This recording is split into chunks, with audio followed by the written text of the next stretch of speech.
So is prime time. Deion Sanders here to stay in college football.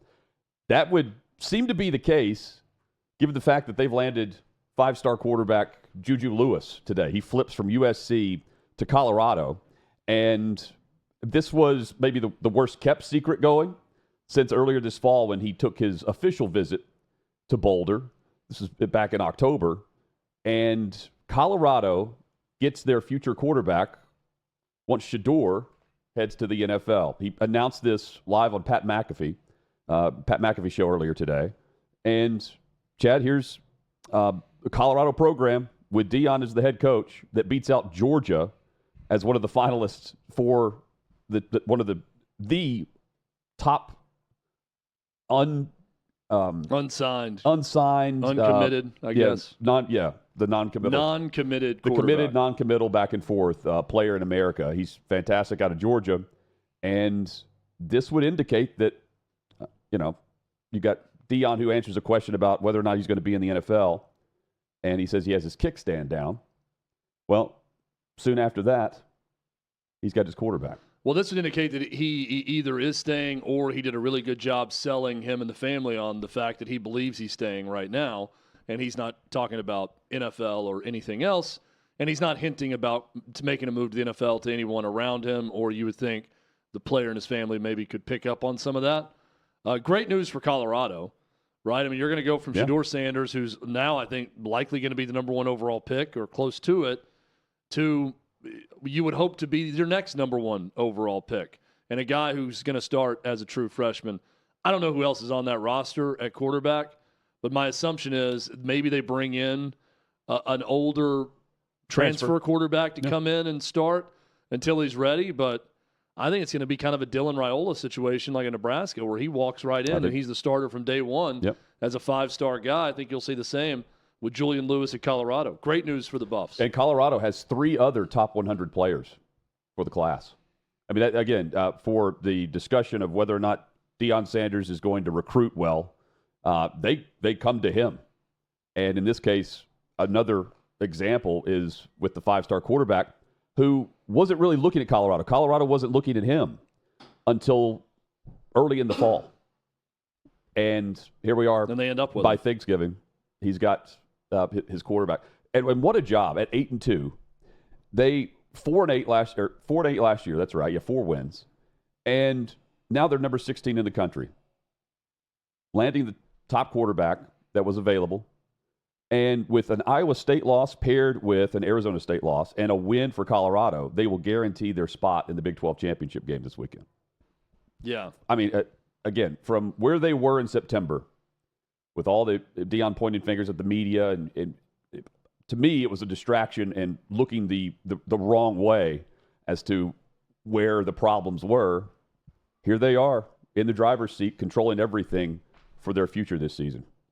Hats off to them. And they're 47th nationally in team recruiting, but that's because they only have 11 guys in the class. They're not bringing in a lot of high school players, but Hutton, you nailed it. They got some pretty quality guys coming in that 11. There's just not a lot of them.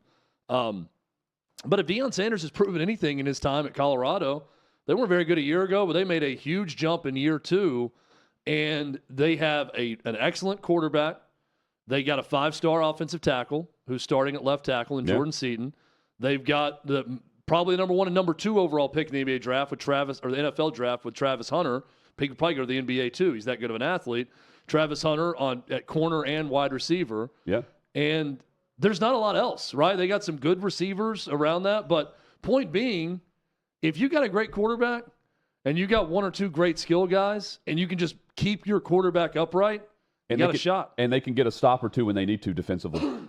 Well, you got a shot, and that's what they hope with Julian Lewis. I mean, how much fun is it going to be with the hype? I always say that the fight promotion that Deion will create for the college football playoff if they get in. Colorado will be on, they would get the bye in this scenario. As long as Boise State doesn't pass them. Well, that's fair. Yeah. And if not, they're on the road going into a fantastic environment, wherever it is, in the Big Ten or the SEC. I'm all in for it. I'm hoping they get in compared to the other options. They got a big one this week at Kansas. And Kansas has been playing great. Yeah. Yeah, they started out really bad, but they've been playing really well. Yep. And can that Big 12 champion, let's say, because BYU's fallen back as well, can just winning a Big 12 championship game move you ahead of Boise State? Because they're not going to have those opportunities. Yeah, that's fair. See what I'm saying? They're going to get an extra game in the Mountain West Championship, but it's not going to be, and you would think, against as quality a team as will be in that Big 12 championship. They've jumped to 16, so a win over Kansas should propel them, to that spot. The other point, though, about, okay, so Juju Lewis coming in means Deion's not going anywhere. The option of coaching his son in the NFL, if it presents itself, for instance, with the Las Vegas Raiders, he's never coached football without coaching his kids. And I know what he said about he doesn't want to coach in the NFL. He said privately and publicly, even recently as this week, yeah, I'm really enjoying coaching the collegiate game. He said last year, NFL's not for me. I'm not into all the money and the free agency and all that. But, I mean, he's into making sure that Shedeur Sanders is all in with football, and it's worked.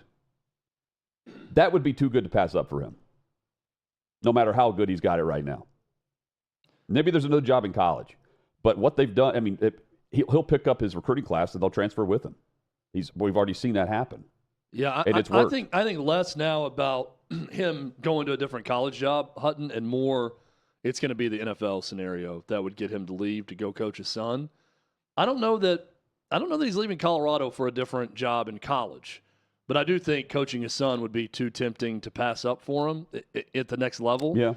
But this is a great sign and indicator that, okay, maybe that kickstand is a little more firmly planted than we thought into the ground, and he is going to be around at Colorado for a while. And some of the jobs that we would presume would have been open at the end of this season won't be. Florida. Yeah, Arkansas. They're keeping their coach. I mean, again, they're just the left for dead. Looks like before kickoff. Arkansas and Sam Pittman will be that they'll get bowl eligible this weekend. So I'm not weekend. sure who's out that would present that next step for him at the current rate we're looking at. Yeah, it would take some Mike Norvell surprise type thing where they rallied the money that's insane because they just signed him to an extension, but they rallied the money to buy him out, and then now you can go to your alma mater. Yeah. If you're Deion, that would be the one I'd watch out for, but I don't see him leaving Colorado to go coach another college team that his kids aren't playing on. I could see him going and coaching. It would have to be in the top NFL. tier. Yeah, I agree. Top tier recruiting class, though. I mean, again, they only have 11 in the class, but here are the blue chippers, so to speak. I mean, he's done a nice job. The momentum is with them. The last hurdle could be Kansas before they get the guaranteed spot in the Big 12 championship, but they got to keep winning anyway, because they'll need to win the Big 12 championship to get into the playoff. But if you're Deion Sanders, and I understand the allure of a top job, some blue blood college program that comes after you, but if you're Deion Sanders, this is year 2 and you got a shot at winning the conference and going to the playoff. I mean, you can do this at Colorado. You can do it in the Big 12 at Colorado. He's proving it already. Do it at Indiana. In a short amount of time. So I don't know, with NIL and just with his star power, he can make this thing work at Colorado long term, where they are a perennial favorite or perennial contender in that conference. Now, if Colorado's suddenly in the SEC, are they a contender? I don't think so. Or the Big 10. But in the Big 12, with as wide open as it is, yeah. We're seeing it right now this year in year 2 for Deion, so I think he could be a legitimate contender in that conference for years to come. You get the bump in pay. I mean, they'll continue to pay him with everything he brings to the program. Sportico. And all the Aflac commercials. He's getting paid everywhere. Sportico has a list of the top 50 coaches in the United States. And what stands out with the top 10 is all but one of the coaches in the top 10 have a championship. The one that doesn't is Kyle Shanahan, who comes in 10th in pay. Andy Reid, the top paid coach in the U.S., followed by Sean Payton. Then there's Steve Kerr, Popovich, Mike Tomlin, Jim Harbaugh, Spoelstra, Tyronn Lue, Sean McVay, Kyle Shanahan. But as you look through and scan the top 50, 21 of the top 50 head coaches in America for any sport are college football coaches. It's a sport where you get paid to fail, especially with the buyouts. It's time for one of these guys, and the opportunity presents itself starting next month. It's time for one of them to step up and become the coach that earns it. Now, you get to the playoff, you're winning at a high level, you are bringing in some coin for your university and for your football program. But raise the bar like Kirby Smart and Dabo Swinney have done, Mac Brown as well, and win a title and join that list. Raise the bar instead of just simply receiving a raise at the end of the season for no reason other than keeping up with the Joneses. Looking at this list, Jab, Dan Lanning, Lane Kiffin, James Franklin, Kalen DeBoer, Steve Sarkisian, Josh Heupel, Mario Cristobal. They're in that tier. Mike Norvell, top 25. Those coaches I just rattled off are in the playoff. Yeah, they have a chance. They have a chance to raise the bar. Then there is Mike Norvell, Lincoln Riley, Brian Kelly. Eli Drinkwitz is the 28th highest paid coach in America. Think about that. Mark Stoops It's 29th. is the 29th highest paid coach in America. For perspective, Dan Quinn is the 37th highest paid coach in the U.S., and D'Amico Ryans is 45th. Eli Drinkwitz is 27th. I don't understand it because the head coaches, they have a grip on their sport like no other. Kurt Cignetti has gone into Indiana and has earned his raise. He's now at $9 million. He's at the same tier that you would see with Josh Heupel or Lane Kiffin. In what has been a magical season for Indiana, they can step up and beat Ohio State and prove it's no magic trick that we're simply watching this season. He'll get his shot, and he's a great coach. But he says, hey, I win. Google me. When you Google the coaches who actually win championships, there's 3 that pop up. And then the rest are just making it rain. I want to see more. And one of these guys will do it this year. Well, that's spot on. And those guys are in the mix. Steve Sarkisian, Josh Heupel, Lane Kiffin, the ones you ran through, Dan Lanning. Those are coaches I would say are doing their job. You know, the one thing left for them, and for some of them, is to win a conference championship, but then go ahead and win the national title. But of coaches that I'm saying, oh, this is the next coach to get it done, to me it's twofold. It's Lanning or Sark are the two that I would circle first and say, it feels like Oregon or Texas will eventually get over the hump with those two guys at some point and win a national title. They got a chance to do it this year also. But some of the other names in college football. A glaring omission that I should have included, Ryan Day. Ryan Day, yes. So I didn't mention him in that group. But again, I don't feel the pressure of winning the title. Do you? Like on the coach. You know, there's always the guy that's next in line that's got to go get it. Yeah. And because of where the money is and the raises that will undoubtedly come in January, I don't feel the same. There's motive. Lane Kiffin just admitted he doesn't want to win the SEC title. I'll tell you one guy that I feel the pressure on, that this guy needs to win a national championship. He's 24th on the list. It's Brian Kelly. Okay. He left Notre Dame where he got them to a national championship game. They got blown out by Alabama in that game, but he left because, and he stated this, he wanted to go someplace where he could win a national title. Family. He didn't feel like he could do that. My family didn't feel like he could do that at South Bend at Notre Dame, but felt like he could at LSU. Hell, Ed Orgeron won a national title at LSU. Les Miles won a national title at LSU. So you would think Brian Kelly could win one too with the resources of that school and the in-state recruiting. He's got to eventually get over the hump. I know he hasn't been there a terribly long time or anything, but that's the one. If I'd have said, you know, there's pressure on this person to win a national title, I think it's 2 on this list, Lincoln Riley and Brian Kelly. Because Lincoln Riley had been to the playoff a number of times. All that was left for him, he had won conference titles at Oklahoma, is to win a national championship. And that's one of the reasons he went to Southern Cal. And that is not working out But, right now. yeah, They're getting worse and worse. And as we all know, it's the buyouts that don't present the same pressure that you would have in the other sports. For instance, Mike Norvell, awful, just a disaster of a season at Florida State. His buyout is $63 million to fail. Brian Kelly's buyout is $61.7. That is unbelievable to me. It's crazy. It's surprising to me, too, that both Mark Stoops and Brent Venables make more money than James Franklin. Because James Franklin's been there so long now, he's gotten the benefit of a few different contract extensions where he's flirted with other schools. He's been able to leverage that. And getting paid. That's the key. Brent Venables is making 8.6 and James Franklin's making 8.5. And They're right there next to each other, but still. Brent Venables' buyout, Chad, is $44.8 million. Just behind Dan Lanning's $45. That's crazy. They need a huge uptick next year to get some momentum and get some faith in him and his staff going.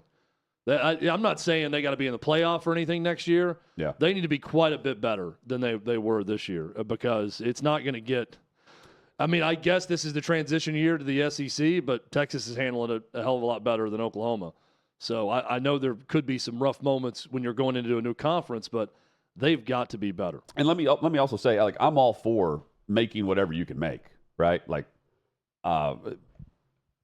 Jimmy Sexton does a great job of the musical chairs and the perception, the feel that we're going to lose this guy if we don't bump him up. That's great. But, the accountability from college football head coaches to other sports, it's not the same vibe. It's like Major League Baseball and gambling. You're banned for life. If you bet on the sport, bet on your team. In the NFL, you're out indefinitely, and it's really a year. And then you're back in, and it's never brought up again. It's never a part of Calvin Ridley's story. It's the same thing with college football because of the buyouts. How many coaches would be fired at the end of this season, or if not fired already, if not for the buyout? Brian Kelly, Brent Venables, Mike Norvell, Lincoln Riley, possibly. Yeah, sure. I mean, you could go that direction with a lot of them. Yeah, I think that's yes, that's a huge part of all of this. I mean, Billy Napier would be fired if not for the buyout. Already. We talk a lot about we got to get NIL under control and there needs to be rules. And yes, I think all those things are valid, and they're going to have to figure out how to handle that. We got to get this under control too. Like the buyout issue is just, I don't know how you regulate it. I know. It is a free market, and the schools only way can do what they want. And if the agent's that good and they can deliver on that level of fear to every athletic department and they can hold them over the fire that way, I guess more power to you. But I think the paying coaches to not coach is a huge issue in college sports. And I think the only way to actually soften the buyout and the payout is to have, on the other side of things, the buyout from the school that the coach goes to. That needs to go up. Yeah. Like Ryan Day, if he goes to another program and on his own, the program that he's going to owes $5 million to Ohio State. Compelled. You see what I'm saying? That needs to increase to prevent it from happening so much, where on the flip side, it's detrimental to, the boosters that are now a part of name, image, likeness. Well, all of these coaches are obviously making more money than any one of their players.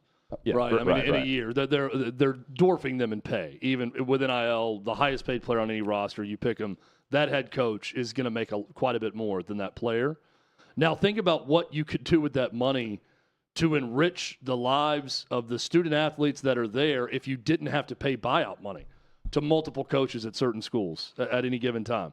If that money was then reallocated and you had it and it could go to players in the sports or go to better facility or whatever it is that just makes the experience better for everyone on campus or everyone a part of the athletic department, it feels like a giant waste to me. And it's fear tactics.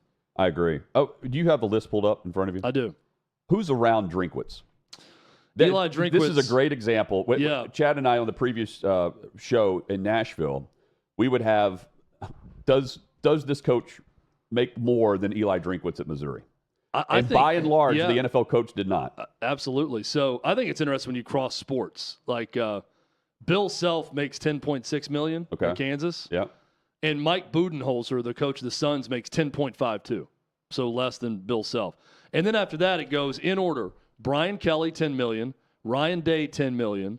Matt Rule at Nebraska, $9.75 million. Cost them a pretty penny to get him to come back to college. Eli Drinkwitz, 9.2, is 28th. Kurt Signetti with that big extension is now at 9, so he's right below Drinkwitz. Josh Heupel is below Eli Drinkwitz. Lane Kiffin is below. Mark Stoops we talked about. Mike McDonald of the Seattle Seahawks makes less than Eli Drinkwitz. Jason Kidd of the Dallas Mavericks makes less. Doug Peterson makes less. Dan Quinn. Dan Hurley, the top college basketball coach in this list, or actually second behind Bill Self, $8.33 million, makes less than Eli. And turned down the Lakers job. Craig Counsell, the manager of the Chicago Cubs, makes $8.25, less than Eli Drinkwitz. And then it's all on the threat college of him football, leaving. Mario Cristobal, Mike Gundy, Mike Gundy having a rough year this year, but if you want to talk about just success by a program standard in one place, he's got it. At Oklahoma State, they have tapped out at what they can do consistently under Mike Gundy, so he's worth that to Oklahoma State. Sure. But he makes less than Eli. Well, and here's Eli's doing great. So are the other coaches on this list. But here's the area of the list that Chad was just referencing. Again, fun to look at. None of these guys are crying poor unless they're talking about their own program for NIL. I'm a little surprised. I'm a little surprised that Washington is paying Jed Fish $7.75 million, and they cracked the top 50 on that. That's around what they were paying. Is it not what they were paying? DeBoer. I think so. It just feels like they could have gone a little bit. I don't know what the negotiation was like, but could have gone a little bit cheaper had they wanted to hire Jed Fish to come to Washington. I would think so. Luke Fickell's right above him at $7.9 million at Wisconsin. Again, I want to harp on Luke Fickell, but look well above him. Guys are getting raises just for the idea that they may leave to go another program. What's the threat of that versus the buyout? And I don't think Luke Fickell would be getting fired after year 2. I think it is now in Wisconsin. Yeah. But it's been disappointing. Yeah. Year 3 is a big one for Luke Fickell. And if you didn't have a buyout attached to it, it'd be a lot more interesting, right? Coming back for year 3. Yeah, year 3. And, Chad, going back to the year 2 part of Matt Rule, we just mentioned Deion in year 2. Clay always brings this up. I know you have brought it up before. The year 2 assessment. The jump. The jump from year 1 to year 2. Deion's doing that. Yep. And all great coaches have done it.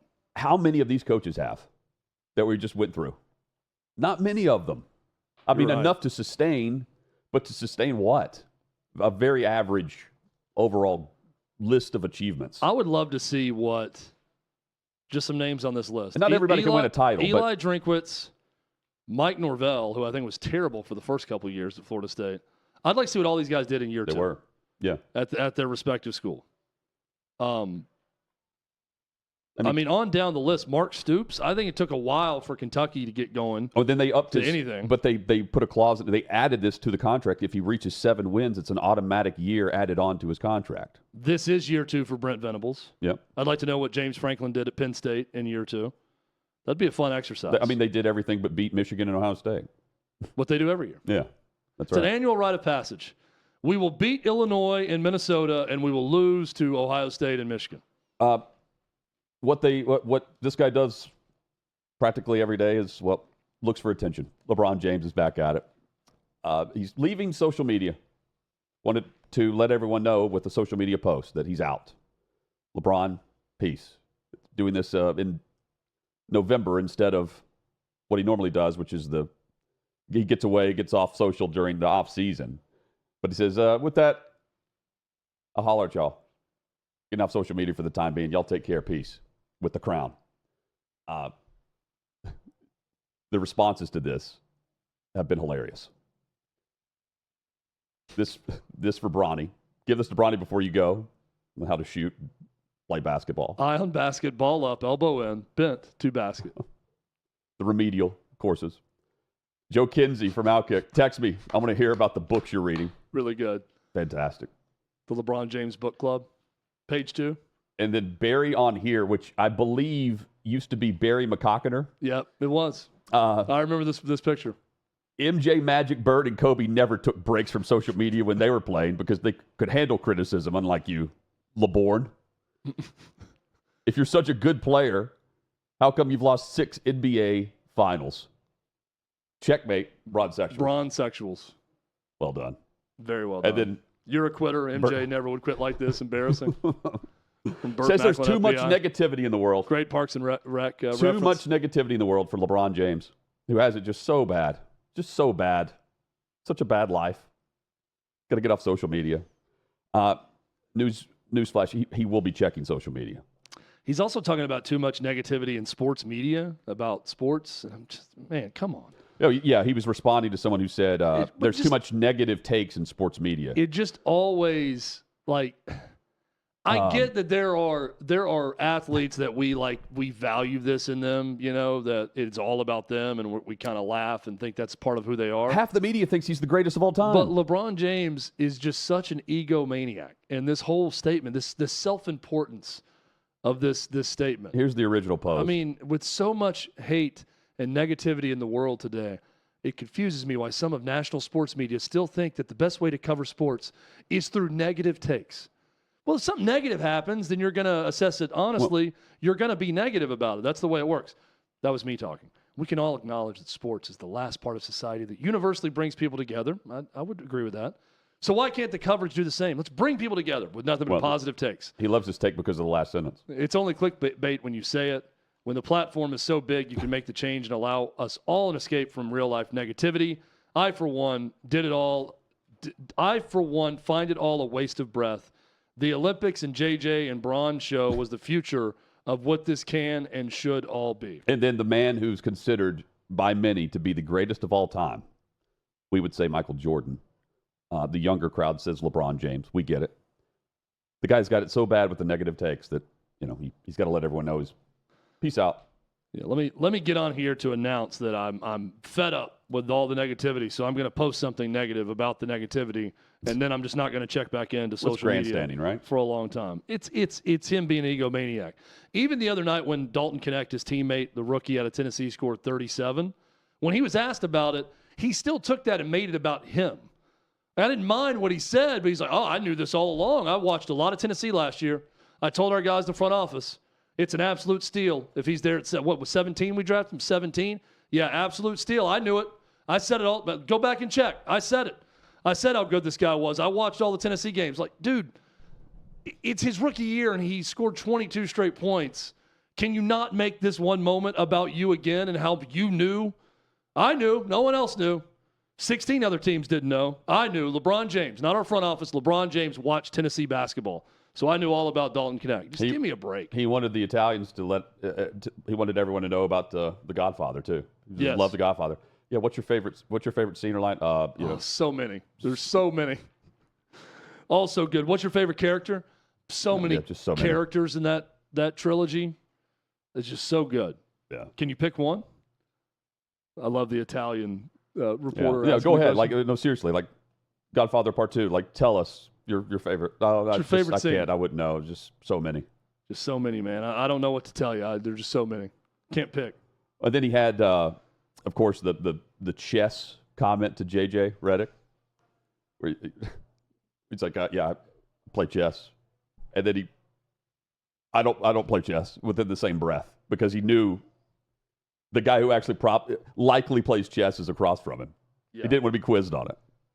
LeBron James sounds like a freshman in college that's taken one semester of psychology and then comes back home. 1 week. Yeah, comes back home for Thanksgiving break. Page 2 of the textbook. And wants to assess everyone and tell everybody how smart they are. Yeah. You know, I've been taking a philosophy class in college, and here's what I've found out about the world and how much I know. It's like very surface level. Everyone that's playing doctor on social media, when like Damar Hamlin, and everyone's just going ahead to or Tua. Everyone's the doctor on socials. Or LeBron's that every day. Producers we've had in the past calling games, playing doctor in our ear. Chad and I have had play-by-play for football. Had directors, producers in our headset tell us, "Oh man, he really jacked up his elbow here." It ends up being a knee injury. Clear subluxation right here, guys. Yeah. Very clear. Dislocated, out of the joint. Yeah. Looks like compound fracture. Yeah. I'm going to guess torn MCL and ACL. Yeah, and not joking about it. And I mean, just talking in the ear the whole time, and we're having to talk to the audience. It ends up being a while hand injury. also talking back to the director saying, well, we don't want to speculate here. We just hope the young man's okay. He hit his hand. Right. Ends up being an ankle. Oh, he's back in the game the next play. It's amazing. Clearly wasn't a compound fracture, that's as LeBron, our director thought. Yeah. That's LeBron. Surface level knowledge and acts like he's an in-depth insider on everything. Woody Johnson wanted to bench Aaron Rodgers, proposed this after week 4. And then a week later, they end up firing Robert Saleh of the Jets. It's awful there. We know that. Rodgers has been awful. He looks old, slow, looks done.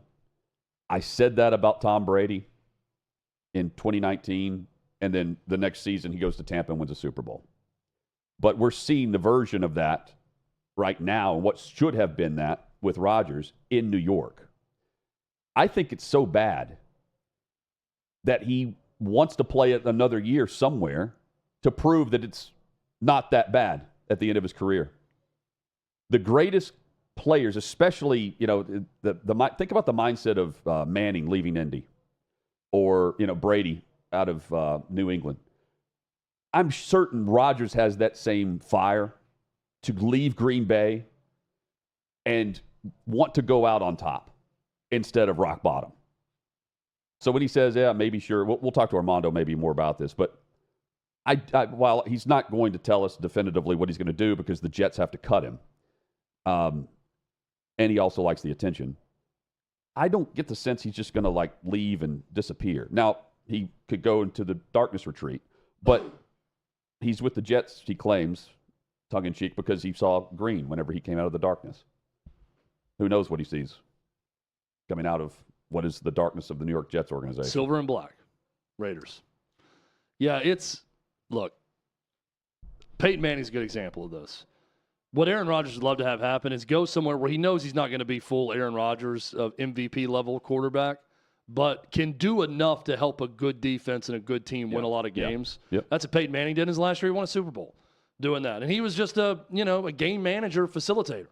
He wasn't anything great because of his injuries and age at that point in his career. And he knew it was time to step away, and he went out on top. Aaron Rodgers would love that ending because he's going to look similar to Peyton Manning in his last year, more than likely.